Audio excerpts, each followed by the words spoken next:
এতদিন ধরে যে বাংলাদেশকে চীন উস্কানি দিচ্ছিল, এখন সেই বাংলাদেশের জন্যই আতঙ্কের চীন। চীন এখন ভয়ে কাঁপছে ওপার বাংলার জন্য। কিন্তু হঠাৎ করে এমন কি ঘটলো যার জেরে চীনের মতো শক্তিশালী দেশও বাংলাদেশের মতো দেশকে ভয় পাচ্ছে?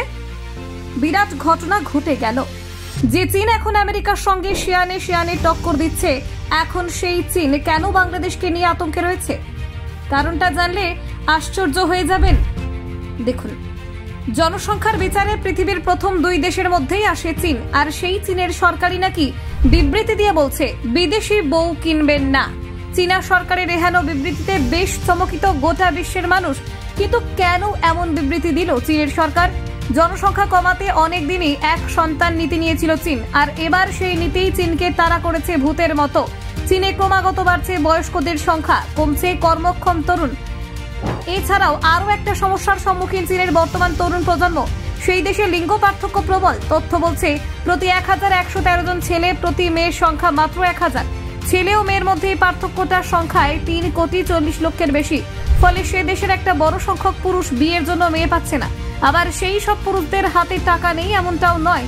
ফলে তারা অনেক ক্ষেত্রে ঝুঁকছে বিদেশি মেয়েদের বিয়ে করার দিকে। অন্যদিকে গত কয়েক বছর ধরে দেখা গিয়েছে বাংলাদেশের ছেলের তুলনায় মেয়েদের সংখ্যা বেড়ে গিয়েছে। সেই দেশে প্রতি 100 জন মেয়ে, প্রতি ছেলের সংখ্যা 98। ফলে সেই দেশে এমন একটা ইন্ডাস্ট্রি তৈরি হয়েছে যা বাংলাদেশি মেয়েদের চীনে পাচার করে দিচ্ছে বা চীনে পাঠাবে বলে চীনা পুরুষদের থেকে টাকা নিয়ে তাদের সঙ্গে স্ক্যাম করছে। এক্ষেত্রে জানিয়ে রাখা ভালো, আমাদের দেশে যেমন পণ প্রথা তেমন প্রথা চীনেও রয়েছে, যদিও সেখানে ছেলের পরিবার থেকে টাকা দেওয়া হয় মেয়ের পরিবারকে। ফলে এখানেও টাকা দেওয়াটাকে খুব স্বাভাবিকভাবে মেনে নেন চীনা নাগরিকরা।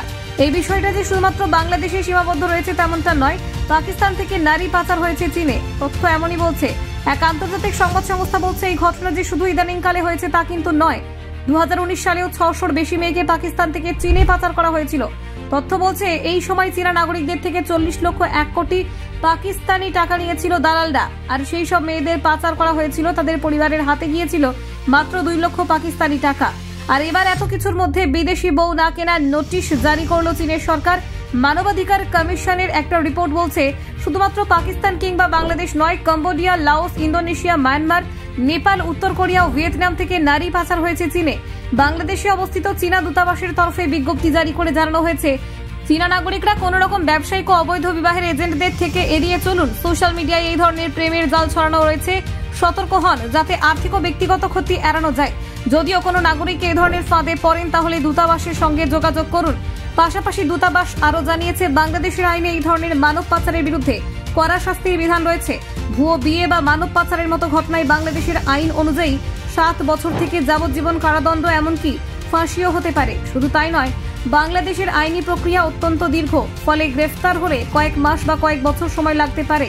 এতে আপনার পরিবার সমস্যায় পড়বে। Bureau report, Bangla digital TV.